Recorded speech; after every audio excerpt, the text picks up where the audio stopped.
Bom dia, senhoras e senhores. Então, falaremos sobre ataques idosos como ação anticompetitiva, prevenção, mitigação e reação. Bom, por que eu falo isso? Eu sou um apaixonado pela internet desde 95, faço parte de uma geração muito peculiar, que fomos testemunhas oculares da chegada da internet comercial no Brasil e a transformação das antigas BBS, o pré-histórico da internet, nos provedores da UAP e a internet como ela é hoje. E desde o início dessa rede, que era um descampado, não existiam as .coms, não existiam os negócios estruturados como tem hoje, os aplicativos não eram onipresentes na vida das pessoas, as comunidades se formavam para poder criar o serviço. Uma das primeiras comunidades era a Brasnet, onde eu fui ouvidor, eu cuidava do time de abuse e fui um dos service admin, um cargo muito específico em redes de GRC. Desde essa experiência tão tenra no início da internet, o ataque DOS era presente, e aí eu acompanho esse assunto há mais de 20 anos. Então, já exerci várias ocupações, vários cargos de diferentes organizações de TI e Telecom, e atuo como professor pesquisador na área de TI e Telecom. Toda a minha produção, eu estou reunindo sobre esse nome, Ayubio, e vocês encontram as minhas publicações tanto no YouTube, onde eu tenho um canal com o nome super humilde, Eu Faço a Internet Funcionar, para dar ênfase nas pessoas e não nas organizações que fazem a internet funcionar, um blog, o Twitter, e eu coloquei o LinkedIn aí porque estou em busca de oportunidades de trabalho, então se alguém tiver alguma organização interessada no meu trabalho, por favor, entre em contato. E aí está o QR Code do Twitter. Que tipo de coisa eu tenho publicado lá? Porque eu entendo que o limite de franquia na banda larga fixa não tem justificativa técnica, até um modelo de quebra dos oligopólios dos SPs brasileiros, porque não se deve usar o serviço DNS gratuitos à torta à direito como se utiliza hoje, e também falo das ameaças à neutralidade da rede, cujo também, esse assunto da neutralidade da rede, tenho também um post específico onde eu faço um ensaio de como seria um futuro possível, como seria a internet e a sociedade, sem neutralidade da rede, e também um estudo, uma proposta, na verdade, que eu fiz recentemente, que eu pergunto, é possível um banco de dados nacional de cobertura de internet e telecomunicações? Como vocês, na casa de vocês, ou na empresa de vocês, sabem quais são as empresas que ofertam banda larga, ofertam link corporativo? Eu faço uma proposta também para resolver esse problema, convido todos a lerem lá no meu blog, eu vou colocar no final da apresentação de novo os mesmos links para vocês acessarem, então peço apoio nessas iniciativas. Mas falemos de DDoS. Então, o que são ataques DDoS para a gente estabelecer o nosso plano comum? São ataques que visam exaurir a capacidade computacional do alvo, e essa capacidade computacional geralmente em pacotes por segundo, ou em conexões TCP simultâneas, em casos mais específicos de ataques feitos ao protocolo ao Layer 7, ou número de conexões no banco de dados, ou então o número de conexões que um servidor de e-mail consegue manter, um servidor SIP, etc. A outra vertente desses ataques DDoS, eles tentam exaurir a largura de banda da internet do alvo. Então, se um alvo tem 1 gigabit por segundo de internet, ou 10 gigabit, um sistema autônomo como um todo, ele tenta ultrapassar essa capacidade, entupir o link, e ambas as estratégias, o alvo fica offline ou com a performance severamente degradada. Então, é esse tipo de DDoS que eu estou falando aqui. Mas antes, lá nos primórdios da internet, na década de 90, o que basicamente motivava os ataques DDoS? Eu coloco em 3 categorias. Vandalismo, o mesmo tipo de motivação do cidadão que quebra um banco de praça ou picha uma parede, ele se sente satisfeito, ele quer colocar a marca dele, ou se sente empolgado em causar danos. O mundo dos games, muitas pessoas ficam frustradas por terem perdido campeonatos, e o mundo dos games atrai muito esse tipo de ataque. Não é incomum nos contratos de links de internet ou de data center e servidores virtuais impedirem, vendarem o uso do serviço para a área de games. E o ciberativismo, não como um todo, mas uma vertente do ciberativismo, convoca a sociedade, convoca as pessoas a participarem de ataques DDoS, deixando alvos fora do ar para poder levantar uma bandeira, levantar um discurso mais feliz do que isso não é a vertente majoritária. O que está acontecendo agora? As mesmas categorias continuam em uso, continuam aparecendo, mas uma muito fortemente tem surgido nos últimos 3 anos, que é a anticompetição. Então, de fato, empresas passaram a realizar ataques DDoS contra os seus concorrentes visando causar prejuízo. Não é mais porque o cara tomou um headshot no Counter-Strike, não é porque o cara quer vandalizar uma empresa, é porque ele quer causar prejuízo financeiro à empresa. Então, frisem esse lado financeiro. Então, boa parte da minha fala é fazer um heads up, chamar a comunidade para ter atenção nessa categoria. Eu faço algumas sugestões dos casos dramáticos que eu vivenciei, testemunhei e aconselhei nesses últimos anos. Quando eu digo dramáticos, a coisa é dramática mesmo. É muito incomum, talvez, um profissional da nossa área de rede ou de segurança lidar com esses assuntos mais pesados, mas eu já tive telefonemas de, por exemplo, o cara fala, olha, 20 famílias dependem disso daqui, eu vou quebrar. Ou então, uma que eu nunca vou esquecer, era um Natal, 25 de dezembro, a esposa do dono desse sistema autônomo estava com uma gravidez de alto risco, estava no hospital, e o dono desse sistema autônomo me falou, olha, não sei se nessa noite eu vou perder minha esposa, meu filho, minha empresa, ou os três. Então, a dramaticidade chega a esse nível, e é por isso que eu estou fazendo esse chamado à comunidade a prestar atenção nesses casos, e vou fazer algumas sugestões da minha experiência para esses casos. Agora, por que houve esse aumento? Por que então tem uma categoria a mais que eu sinalizo de ataques DOS motivados por anticompetição?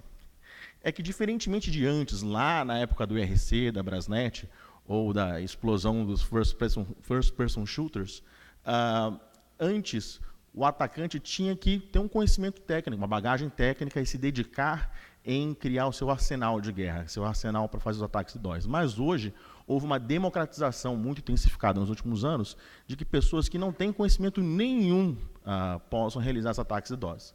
Então isso facilitou, abriu uma porta para que esses ataques de anticompetição surgissem. Na verdade, a anticompetição não é um caso, não é uma novidade, não, o DDoS não é uma ferramenta única utilizada para isso.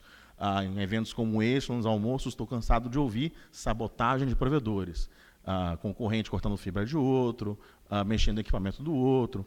Então, o acerramento da anticompetição em outras formas do mundo offline, por assim dizer, já são muito conhecidas pelos operadores de rede. Mas esse, via DDoS, é o que tem se intensificado. Então, vou trazer aqui dois exemplos que justificam e demonstram para vocês esse aquecimento dessa área. Então, o eufemismo do stress test. Então, existem dezenas de empresas que, sobre o eufemismo, a prerrogativa de eu estou vendendo um serviço de stress test da sua rede, eles estão, na verdade, vendendo um serviço de ataque de DOS. Então, eu trouxe aqui um exemplo muito comum, isso está na primeira página do Google, quando você procura nessa empresa que oferece planos de IP Stressor. Eu chamo a atenção para o último plano aí. Com $55, na cotação de hoje, R$214, você é capaz de gerar um plano mensal, pode gerar um ataque de 250 gigabits por segundo. Você que está me ouvindo e me assistindo, pense, a sua organização aguentaria um ataque de 250 gigabits por segundo? A sua operadora, o seu upstream, seu fornecedor de banda IP, ele aguentaria esse ataque? Então, por um investimento de R$214, o seu negócio, a sua empresa e até o seu fornecedor está em risco. Agora, a vertente mais perversa, que se descortinou, eu diria, mais em 2018, são os ataques sob encomenda. O que eu quero dizer com isso? Então, criminosos têm ofertado o serviço de ataques de DOS com planos de duração diária, semanal e mensal. Essa oferta ela é realizada em grupos de WhatsApp, Telegram, nos principais grupos e circuitos de profissionais da área, empreendedores da área. Então, diferentemente daquela oferta que é um site, que é um autosserviço, você paga no cartão de crédito, no PayPal, ou em Bitcoins, e você ganha esse arsenal de ataques de DOS, aqui é um pouco mais escuso, um pouco mais debaixo do pano. E esse serviço ele é muito mais especializado. Então, esse ataque que se contrata no boca a boca, nesses grupos, que ele é ofertado mesmo. O cara coloca, você quer deixar seu concorrente fora do ar? Aqui estão os planos. Ele coloca tabela de preço, você entra em contato, pode contratar o serviço com ele. Mas não é um serviço despersonalizado, ele é personalizado. Então, o ataque ele é desenhado para causar o maior dano possível, o maior estrago possível. O alvo ele é estudado para conseguir esses objetivos. Então, esse atacante que oferece serviço, ele faz uma escolha criteriosa, por exemplo, dos horários de ataque, dos IPs que vão ser atacados durante o ataque e o vetor do ataque. A ideia dos horários é para causar maior impacto. Então, uma corretora de bolsa de valores, nos horários do pregão, vai receber ataque. Um provedor de acesso residencial, no horário de pico da noite, ele vai receber esse ataque. Ou então, esse estudo é tão desenhado, é um trabalho de alfaiataria desse ataque, que já vi diversos casos em que o atacante estudou a rotina do NOC, os horários de entrada e saída, e nos horários de troca de turno, ou quando havia ninguém no NOC, os ataques começavam. Então, era um objetivo de exaurir o recurso humano, ou seja, fazer a equipe trabalhar em escala dobrada, esgotar fisicamente a equipe que está tentando defender esses ataques. Em relação aos alvos, É muito comum ter infelizmente, é muito comum ter muitos ovos no mesmo cesto, né? Então, vejo muitas organizações, no mesmo /24, colocar tudo que é importante. O site corporativo, os 2 DNS, que não pode colocar na mesma rede, e aí focando o ataque nesse /24, que vai ser majoritariamente por um link, toda a infraestrutura acaba caindo em conjunto. Então, existe essa busca de qual é o cesto que tem maior ovos e para realizar esse ataque e causar o maior estrago possível. Também o vetor de ataque, para poder simular o máximo possível do tráfego legítimo dessa rede. Então, se é uma rede que faz muito VoIP, muito comumente os protocolos que se assemelham ao VoIP são utilizados no ataque. Se é uma empresa de e-mails corporativos, os ataques também tentam imitar o tráfego legítimo de e-mail. Então, como eu falei, uma alfaiataria, um trabalho artesanal de desenhar o ataque para que seja o mais difícil possível para quem está do outro lado defender dele. Agora, o que torna um DDoS anticompetitivo? Se ele sempre existiu, desde que a internet a internet, desde que ela chegou, por que eu estou sublinhando esse anticompetitivo? É que um ataque de DDoS, propriamente dito, ele não costuma deixar evidências forenses. Você não consegue pegar o ataque de DDoS e atribuir uma evidência tão quanto uma arma como uma impressão digital. Então, a autoria ela pode ser inferida pelo modus operandi. Cada atacante tem uma espécie de caixinha de ferramentas, de pacotes, de maldades, dos ataques que ele sabe fazer e como fazer. Isso, para quem está do lado da defesa, é possível reconhecer uma assinatura, digamos assim, a caligrafia, o traçado do ataque, e também as questões circunstanciais ao ataque, que são justamente essas questões circunstanciais que a gente pode atribuir um ataque como anticompetitivo. Então, que exemplos eu trago desse anticompetição? Esses casos, todos eu trouxe, eu me empenhei de trazer casos que sejam não únicos, assim, eu vi e revi essas categorias várias vezes. Então, por exemplo, 3 SPs, um número fictício, coexistem numa região, chega um 4º SP para poder ofertar banda larga ou link corporativo nessa região, todo mundo, exceto o 4º, começa a receber ataque de DDoS. Típico, clássico, isso acontece o tempo todo, a semana toda, as empresas que oferecem serviço de mitigação de DDoS ouvem isso o tempo todo. Também ataque com hora marcada. Então, um provedor ganha uma RFP para um evento, um congresso, um evento como esse aqui, que numa data e hora específica há o uso intenso da internet, na hora inicial do evento, até o término do evento, o ataque de DDoS está em curso. Chega a ter alguns casos, chega a ser tragicômico, que eles param de DDoS no almoço. Então, como a nossa jornada aqui nessa semana, a gente tem um horário de almoço, se o competidor anticompetitivo do fornecedor do link de internet daqui, em alguns casos ele chegaria a interromper o ataque de DDoS no almoço. Não sei se para economizar recurso ou talvez para sublinhar o que ele está fazendo. Está vendo o que eu estou fazendo com você?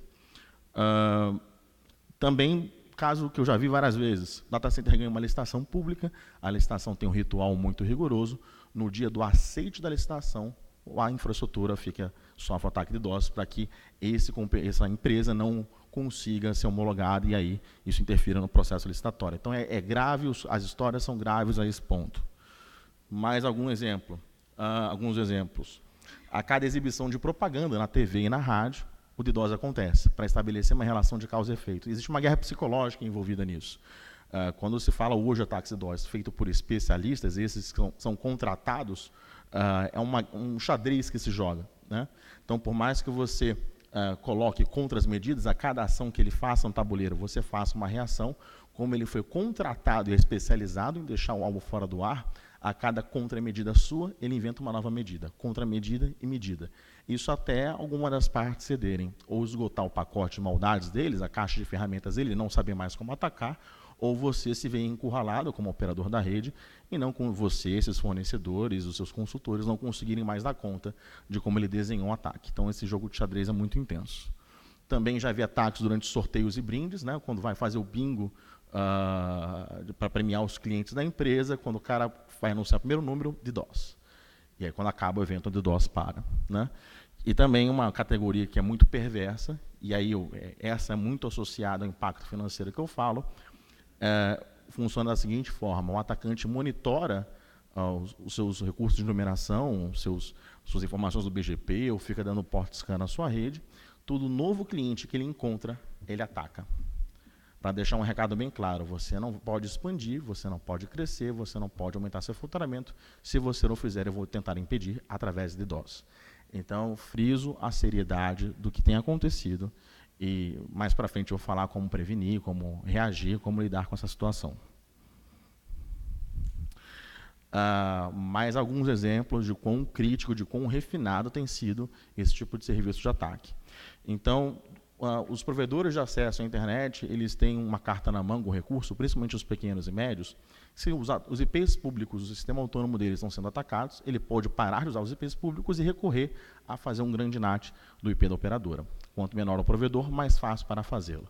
Mas também, por repetidas vezes, encontrei a seguinte situação: quando ele passa a utilizar os IPs da operadora do enlace dele, ou então ele pede emprestado para um colega, ele percebe que ele é o alvo, ele pensa, bom, se eu utilizar IPs públicos de uma outra empresa que não é o alvo, eu vou parar de receber esse ataque. Em questão de minutos, ao ponto de ficar claro que há uma automação, qualquer IP público que era utilizado no NAT da navegação dos clientes era reconhecido e era alvo de ataque. Como isso pode ser feito? Quais são as hipóteses que eu tenho?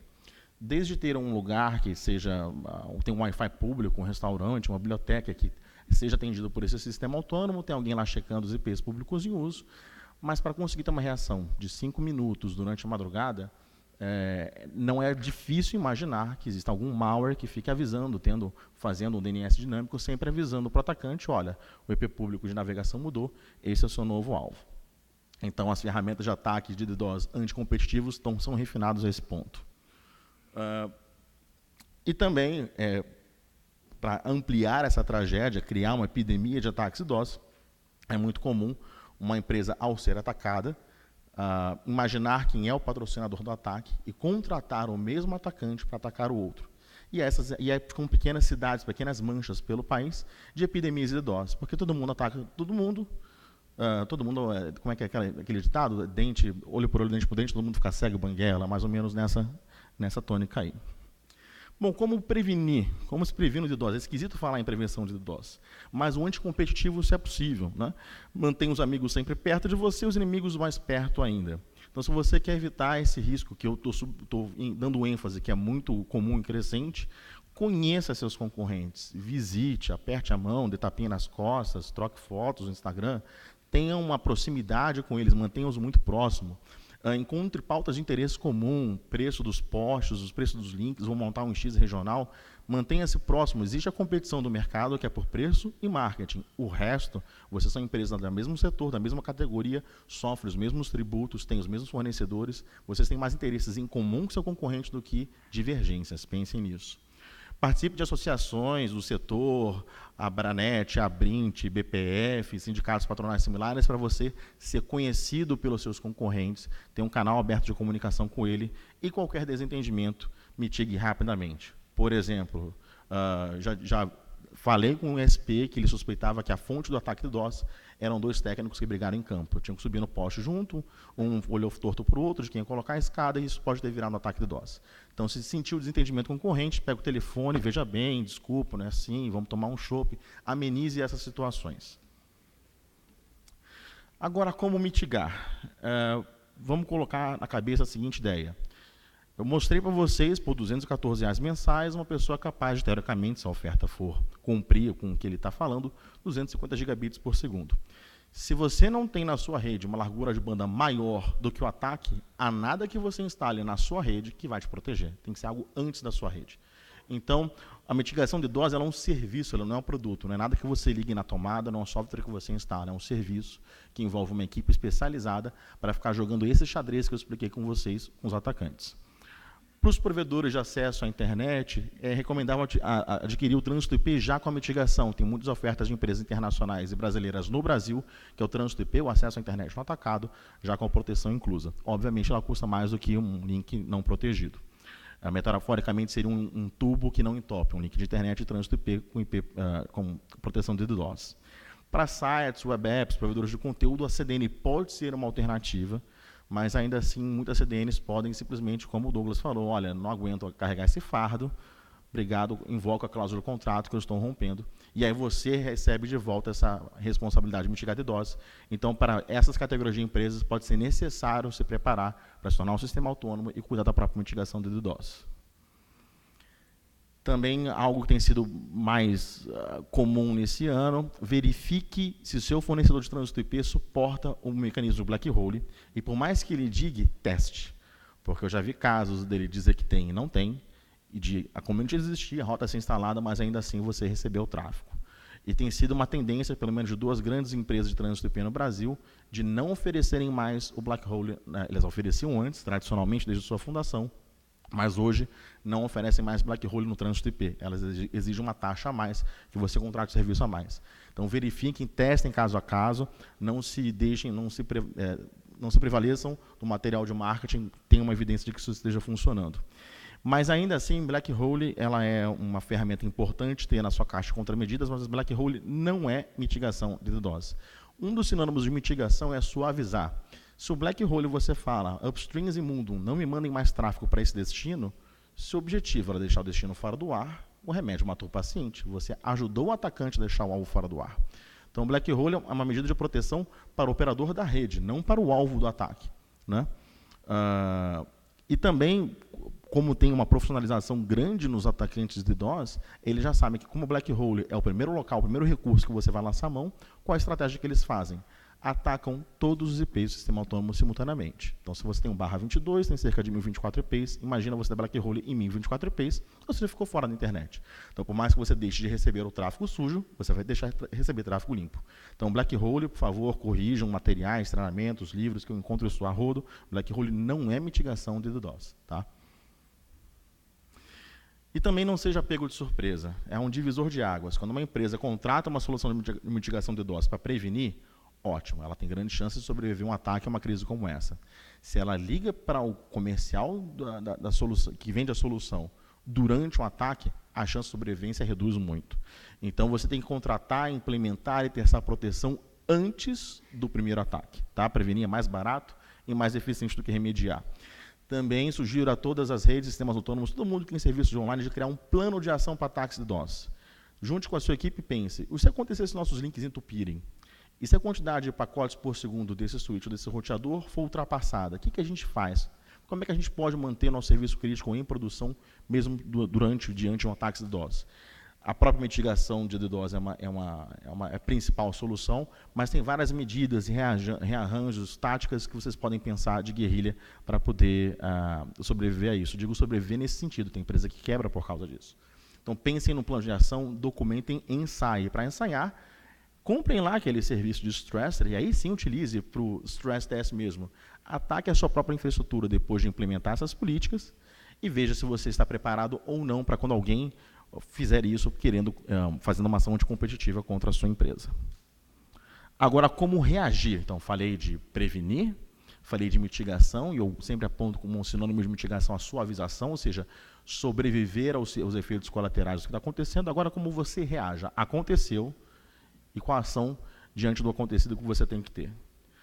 DDoS, ele é um crime. No Brasil é um crime. Procure um advogado e faça uma notícia crime.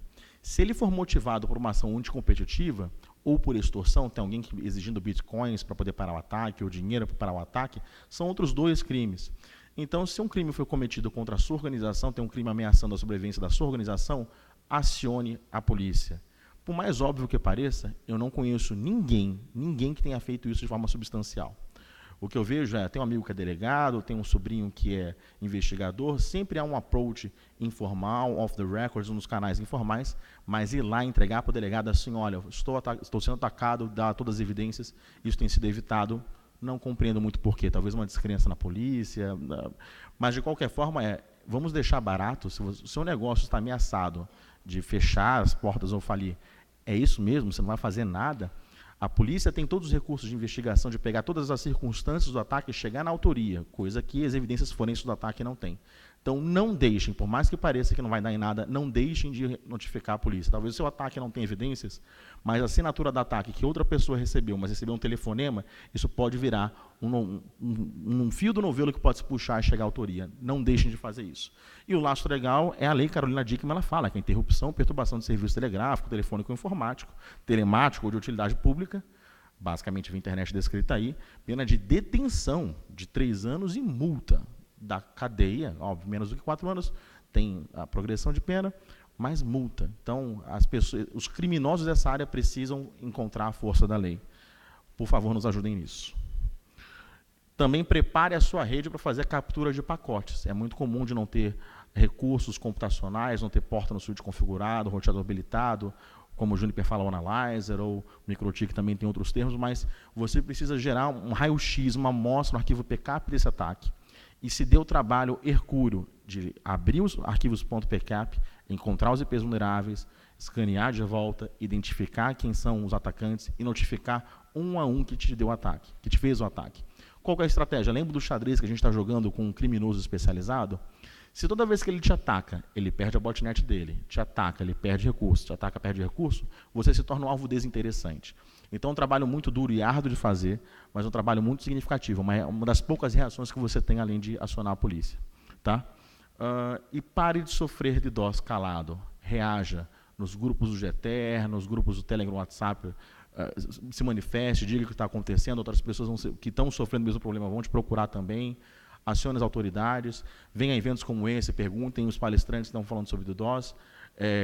Existe um modus operandi muito comum que é se calar, esconder, como se fosse a vítima tem vergonha de ser alvo de ataque DDoS. Isso não é motivo de vergonha. A gente precisa fazer o strike back, a gente precisa combater essa iniciativa, e é isso que eu estou sugerindo aqui para a comunidade. Então, essa é a minha fala, tenho bastante tempo para perguntas, quero ouvir as perguntas de vocês, vou estar aqui ao longo da tarde do evento para poder conversar, se for um caso mais sensível. Esses são todos os meus canais de comunicação para conseguir achar minha produção, Ayub.io. Obrigado pela atenção e espero as perguntas. Nome e instituição, por favor. Cristiano, Unioeste. Já nos conversamos bastante, Ayub, não sabia da sua apresentação ainda.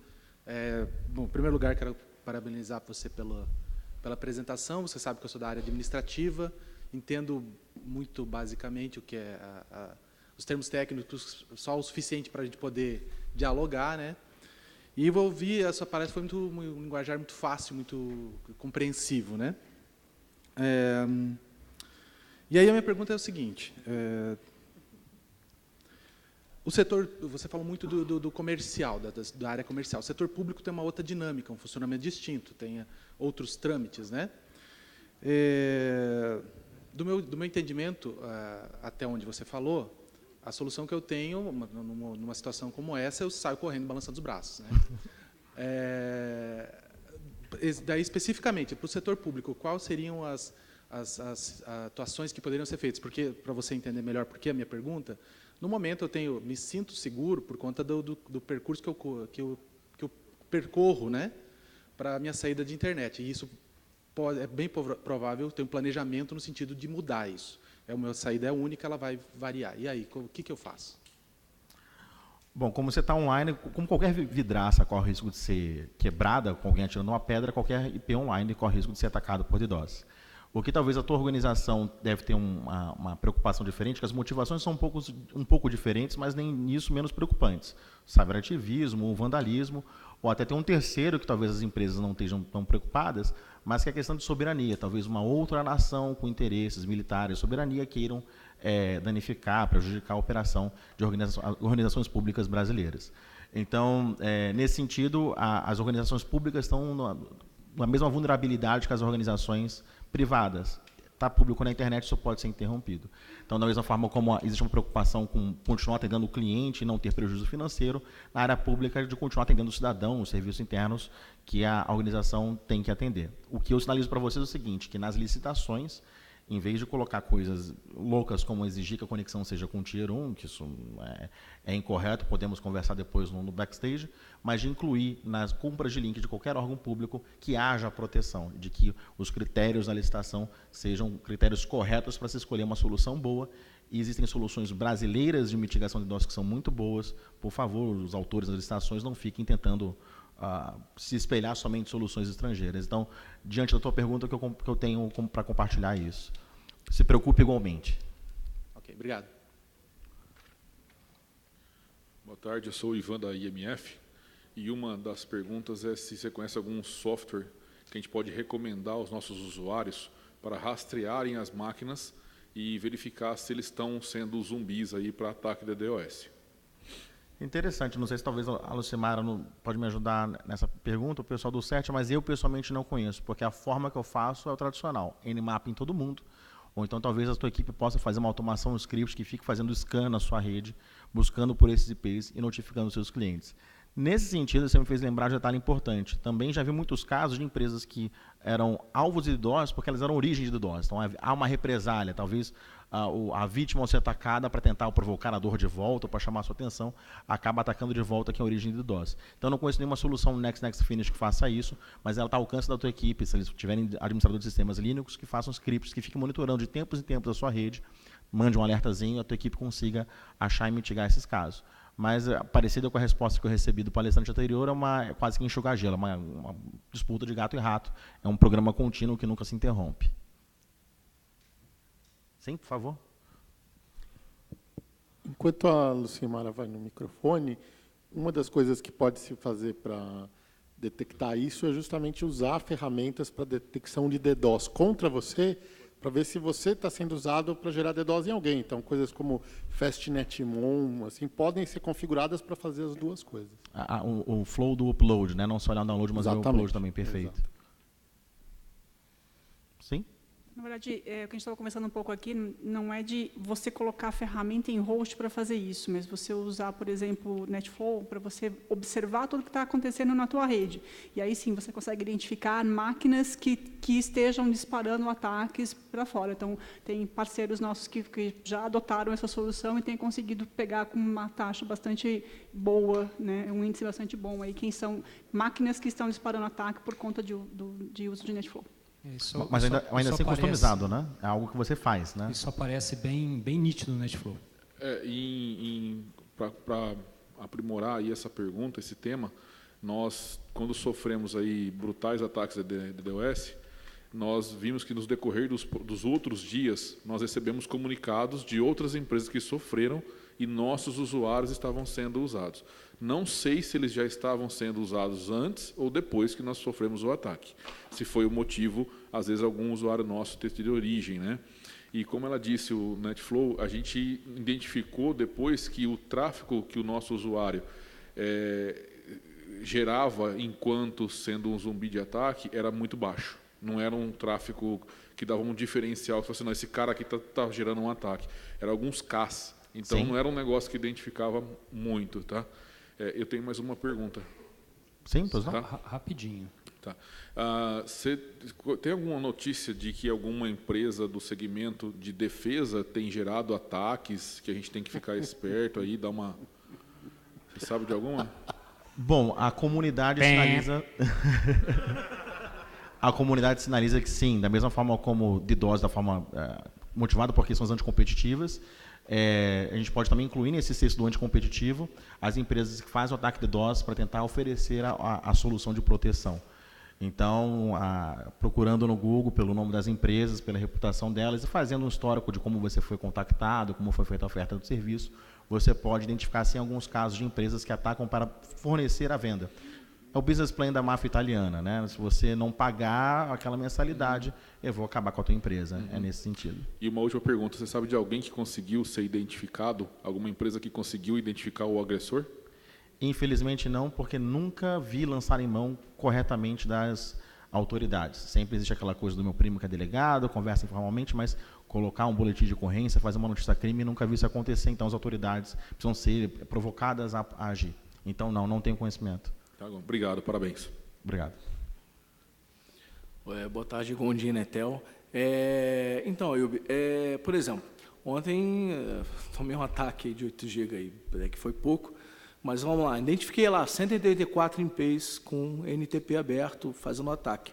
Não seria, de repente, interessante algumas organizações se unirem e, de forma prática, a gente pegar, por exemplo, estão aqui os IPs, e a gente plotar isso num sistema, o sistema identificar, já enviar a notificação, porque isso até facilitaria e agilizaria, né, uma resposta rápida, né, desses problemas. Porque, assim, identificar o ataque, beleza, a gente identificou, teve aquele trabalho, listamos, testamos, está aberta a porta. Né? Não seria legal, de repente, existir isso, né, comunitariamente entre os AS, tá, algum lugar, para a gente plotar isso? Existirá. À sua direita tem rapazes que estão sorrindo bastante, porque quando você começou a perguntar, eles estão fazendo exatamente um projeto nesse sentido. Uma lista de blacklist de reputação de IPs para ser trocados entre sistemas autônomos, que você pode exportar essa lista e aí múltiplas organizações vão conseguir reportar e se proteger desse tipo de ataque. Então, há um método de distância, a solução está aí para você. O projeto está ainda em fase embrionária. Eu convido até você a participar das primeiras reuniões, caso você queira. Talvez isso possa acontecer hoje. Então, também outras pessoas que estejam assistindo, estiverem interessadas nessa iniciativa, entrem em contato comigo, também posso interceder essa comunicação. E você tem mais alguma pergunta ou não? Não, pô, obrigado. E, por fim, só uma última dica.